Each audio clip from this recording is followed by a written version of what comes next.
Hello student, class 12th समांतर श्रेणी exercise 1.2 का क्वेश्चन नंबर 10 है। आप देखिए इसका सॉल्यूशन। किसी श्रेणी के n पदों का योगफल हमें दिया हुआ है। श्रेणी का 15वां पद ज्ञात कीजिए। हमें क्या दे रखा है? एस एन, कितना? n+1/2। और हमें श्रेणी का 15वां पद निकालना है, तो पहले आपको क्या निकालना होगा? nवां पद। nवें पद के लिए मैंने फॉर्मूला बताया था आपको, Tn = Sn-1। ये फॉर्मूला आपको लर्न करना है। अब इस फॉर्मूले की यूज से हम क्या निकालेंगे? nवां पद। सबसे पहले हमें Sn-1 पता होना चाहिए। उसके लिए n की जगह हम क्या पुट कर देंगे यहाँ पर? n-1 +1/2। तो क्या आ गया हमारा? n-1 n/2। ये आ गया हमारा Sn-1। Sn हमारा ये है, Tn निकालना है। अब हमें अप्लाई करेंगे हम फॉर्मूला। Tn = Sn हमारा हो गया n+1/2 माइनस n-1/2। कॉमन लेंगे, n/2 दोनों में कॉमन है। क्या बचा? n+1 minus n-1 n/2। n+1 minus n+1 ये कैंसिल, तो n/2 इंटू 1 + 1 2, 2 से 2 कैंसिल, तो हमारा Tn निकल कर आया n। अब उसने हमसे पूछा है 15वां पद। अब हमारे पास अगर वो कोई भी पद पूछता, सिर्फ हमें n की जगह क्या रखना है? यहाँ पर उसने पूछा 15, तो हम क्या रख देंगे? 15। तो T15 हमारा कितना आ गया? 15। लास्ट में आंसर लिखेंगे। आते हैं श्रेणी का 15वां पद 15 है। इसका क्वेश्चन नंबर 12 है। उसका एक पार्ट मैं करा रही हूँ, सेकंड पार्ट आपको करना होगा। 11 आपको खुद करना है, 10 की तरह है बिल्कुल। जितने क्वेश्चन आप खुद करेंगे उतनी ही आपकी प्रैक्टिस होगी, इसलिए क्वेश्चन सॉल्व करने शुरू करिए। बोर्ड में जब तक आप प्रैक्टिस नहीं करेंगे तो अच्छे नंबर नहीं ला सकते।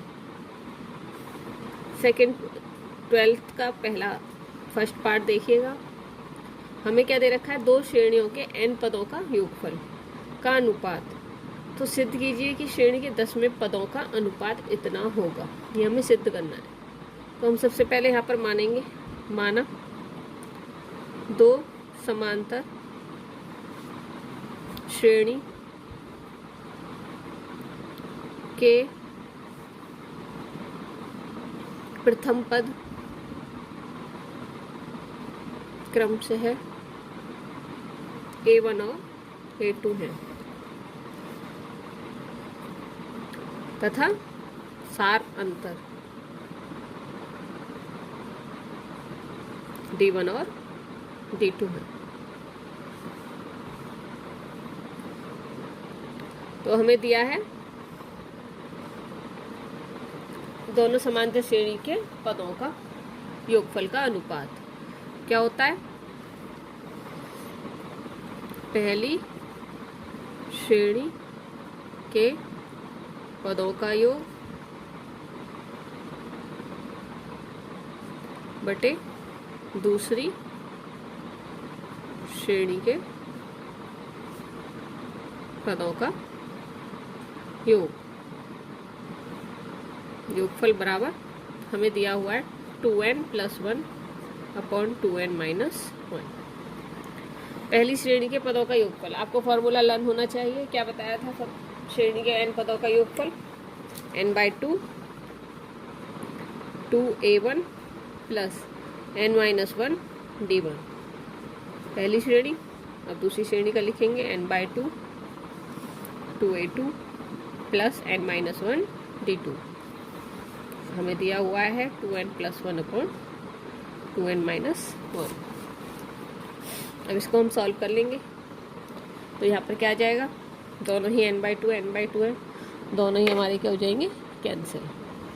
क्या बचेगा 2a1 plus n-1 into D 2a2 plus n-1 into d2। ठीक है, अब हमें क्या निकालना है nवां पद, क्योंकि उसने 10 पदों का अनुपात पूछा है, तो हमें क्या निकालना है tn के लिए फॉर्मूला क्या होना चाहिए a plus n-1 into D. तो यहाँ पर हमने 2 कॉमन ले लिया, तो a1 प्लस 1/2 n-1 d1 और a2 प्लस 1/2 n-1 d2। हमें दे रखा है 2n प्लस 1/2n-1। ठीक है, अब हमें क्या ज्ञात करना है समांतर श्रेणी के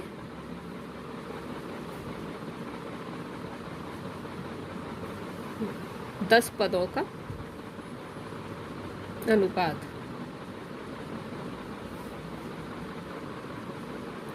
तो हमें क्या करना है a1 plus 10-1 into d1 a2 plus 10-1 d2, ये हमें ज्ञात करना है। अब इससे हम कंपेयर करेंगे तो हमारे पास क्या आएगा, इसकी वैल्यू 1/2 n-1 की वैल्यू क्या आएगी, ये 10-1 मतलब 9। तो हम तुलना करते हैं तो क्या आ जाएगा 1/2 n-1 is equal to 9।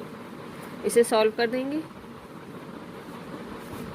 n-1 is equal to 18 और n is equal to 18 plus 1 is equal to 19, n is equal to 19। अब हमारा n इज इक्वल टू 19 हम समीकरण नंबर 1 में पुट कर देंगे, तो हमारा n पद 10वें पद का अनुपात निकल कर आ जाएगा।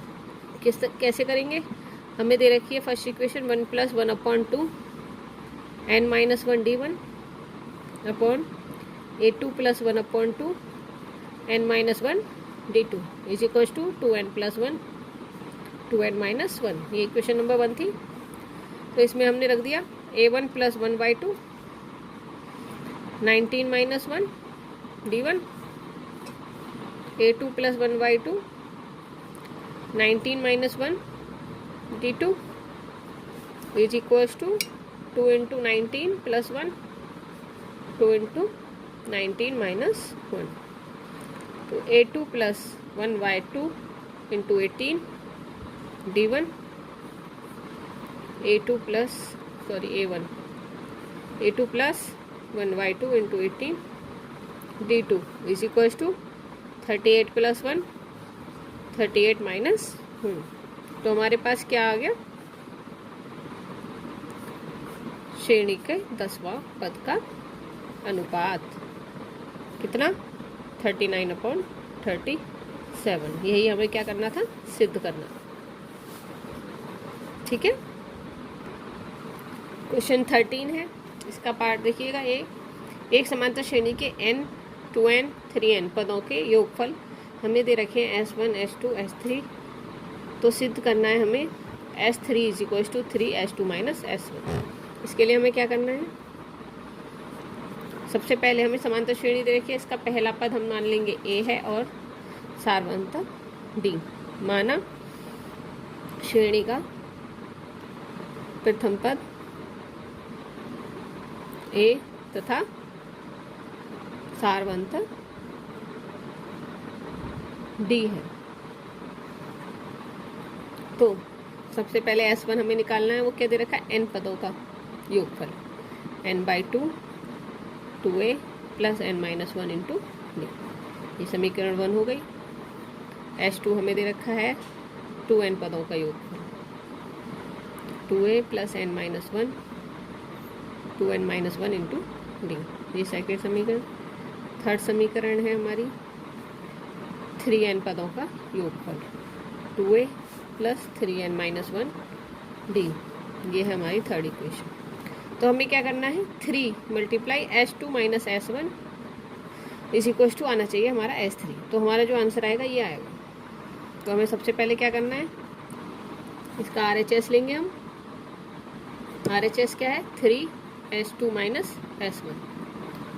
इसका मतलब हुआ 3s2 कितना है 1/2 2n 2a plus 2n minus 1 into D minus S1 हमारा है n/2 2a plus 2n minus 1 into n minus 1 into D.